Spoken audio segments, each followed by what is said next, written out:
Hi guys, it's Chris with Citygirlhomestead. Getting a late start today. I woke up in a lot of pain today with my back, so I'm getting a late start. So I'm doing a special request, and it is for canning pork and beans. So let's get started and see how this works. Alrighty, first you're going to need two 15-ounce jars of tomato sauce, or 2 pints, whatever you happen to be using.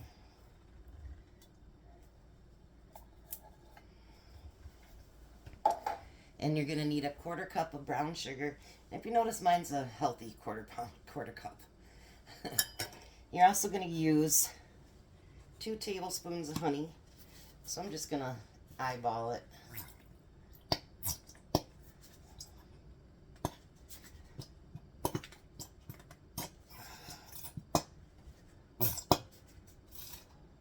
You can also use molasses in its place too if you want to.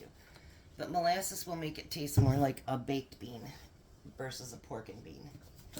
And then we're going to need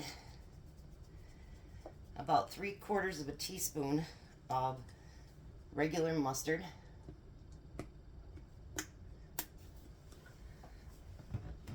Alright, there's that.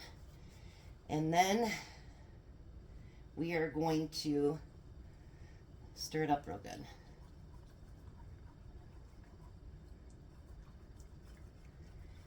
And what we're going to do is we're going to bring this to a boil. Oops, I forgot to add the 3 cups of water.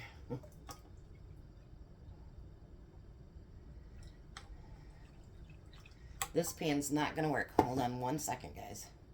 There, now we got a pan that'll work. Alrighty.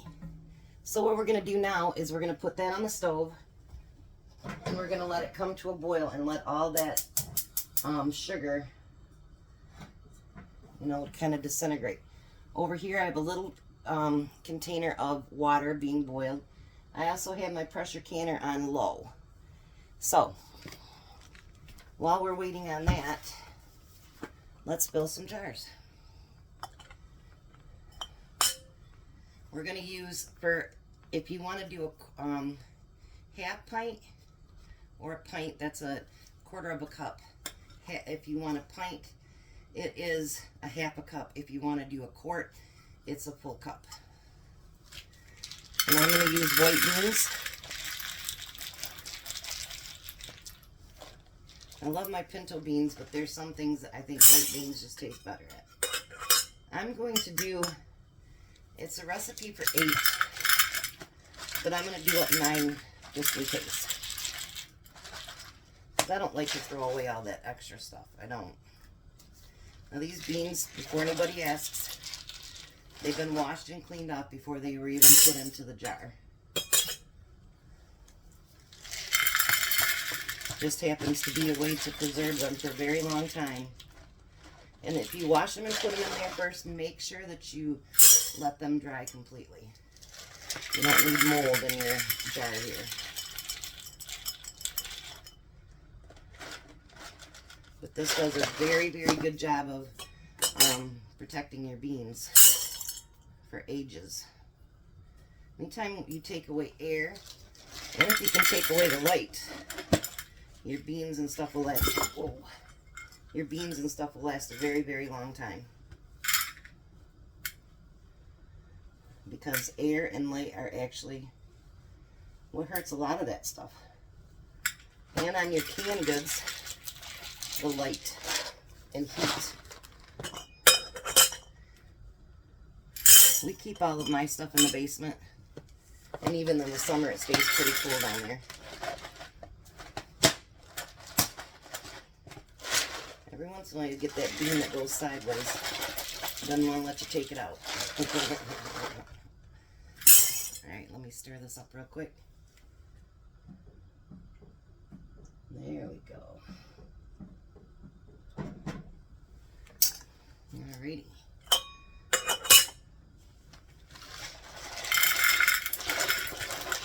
I do store my rice like this too. My oatmeal and stuff, I actually either put in Mylar bags or I seal them with my sealer.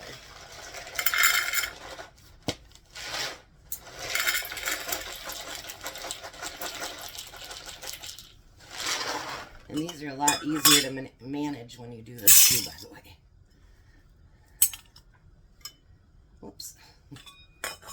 Wrong way.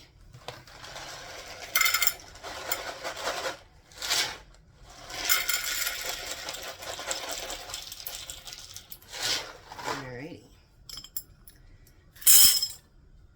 So now I'm going to wait for my liquid to come up to a boil. And, well, I know what else I could do here. Hold on. We can add our onions. It says a teaspoon, but you know what? I don't think that's enough. Hold on. Because I like the onion flavor in there. I'm going to do a tablespoon of onions. Because I just like onion. Why not? If you don't like a lot of onion, then stick to the teaspoon. If you like lots of onion.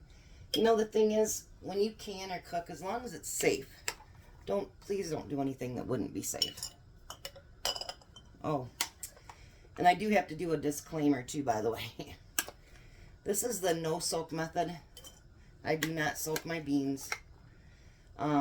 It's not safe. It's not that at all. It's just that the FDA has not ran tests on it. But I do all my beans no soak, and they all turn out amazing. Now I'm also going to put a couple pieces of bacon in each one of these. You can use pork fat, you can use whatever you want. I personally couldn't find any pork fat, so I used leftover bacon from last weekend and cut it up into small pieces. Because I do try to get all of my special requests done. Now, if it's something I actually will not use, or I don't know anybody that would, I'll tell you that, and then I won't do it. Because I'm not going to waste food. Just not my idea of a good day. Alright, I'm going to give that just a couple more seconds, and then I'll be back, and we'll get to filling the jars. Alrighty, so now the mixture is completely boiled, and the sugar's all down. So now you're going to add half a cup of the liquid in there. Which this is not going to let me do a whole half a cup. I'm going to have to do a little bit more than that. Probably 2 of those.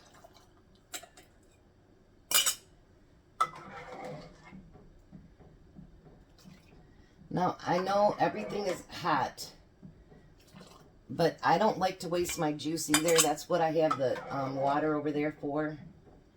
Is if, you know, you don't get up to the 1-inch headspace. But I like to fill all my jars. This is personal. You don't have to, you know, if you want to do everything right to the book, then only put the 1/2 inch in there and then fill the rest up with water. But I'm not going to waste food like that. I'm not doing it. So I'm going to go through and put that first 1/2 cup in there. And then I'm going to come through, and anything that's left I will use in the jars.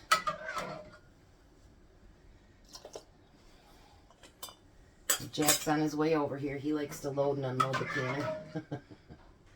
But it helps him to learn things too. Hi, Jack. I told him you like to load and unload the canners for me. Okay. You've been learning that way though, haven't you? Yeah. Say good morning, Jack. Good morning. Actually, good afternoon. Yeah, it's afternoon now. Alright, let me get the rest of these filled up, and then we'll be right back. Alrighty, I'm heating up some more water, so what I'm going to do in the meantime is I've done these up to 1-inch headspace. Now you want to make sure that you always debubble. In beans, it's pretty easy. Just stir it around. You don't want any bacteria growing in between your beans. Alright. Then always, always, always make sure that you clean your rims. Now remember, the side of your jar is going to be hot because it just had that hot liquid put in there. The tops won't be so bad. But the sides will be. They'll be hot. And I am using my 4-jar lids. And if you're interested in any of those, it's in the description box. There's one, Jack. Ouch. And someone did request that I put my descriptions of everything in before I put the recipes. So let me know how that turns out for you guys. If you don't like it, I'll switch it back around. I try to make everybody happy. I did get a request from someone to set up a buy me a coffee. I'm not much into asking for money, so I did put it on there because she asked me to. So I'll be back as soon as I get all of these filled up. Alright, so once again, I've got everything filled up to the 1 inch. Make sure that you debubble your beans. Always debubble everything that you do. And then I want you to clean your rims. Make sure there's nothing on there, and you're checking for any kind of chips or anything like that as well. And then we're going to put the lids on. And the rings on.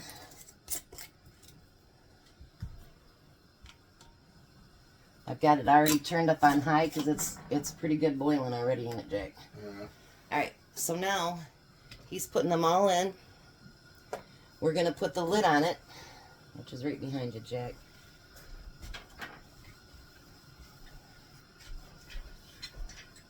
I think it's the other way. The other way. Nope, you got it. Jack's getting to be a pro on that. Alright, so now what we're looking for is we've got it on high. It's going to have to build pressure up inside of our canner. This is what I call the vent hole. It's always got to be cleared, so check that out. Make sure that everything can get through it. Once it starts spouting the, I don't know what you call it. Steam? Steam, yeah. Once it starts spouting steam for 10 minutes, then you can put your jiggler on. For my area, it's 10 pounds pressure, and beans are the same amount of time as it is for meat. So, for pints, it's 75 minutes. For quarts, it's 90 minutes. Hey, Jack, I like your shirt. Oh, thanks. He's got a Lions shirt. Go Lions. They're not playing right now, but when they do. Anyways, so we'll be back when it starts steaming. Alrighty, she's been steaming for 10 minutes, and she's talking to us now. She's like, I like it when she does that. So my jiggler has 5, 10, and 15 pounds. I'm going to put it on 10. And then what we're going to do is let it build up pressure that's going to make her jiggle. Once she jiggles, I will adjust my temperature until she'll jiggle, stop. Jiggle, stop. Jiggle, stop. So I will bring you back when she's done. I will set the timer for 75 minutes as soon as she does the jiggle stop that I need her to do. Alright, I'll be back. Alrighty. There we have 9 pints of pork and beans. And I want you to look again, see how it keeps boiling. And see how the beans completely grow to the side that they're supposed to with the no soak method. There was a pop. So there we go. 9 pints of pork and beans. Thank you for the request. And there's how to make them. You guys have a blessed and wonderful night. Be a blessing, and I'll see you at dinner.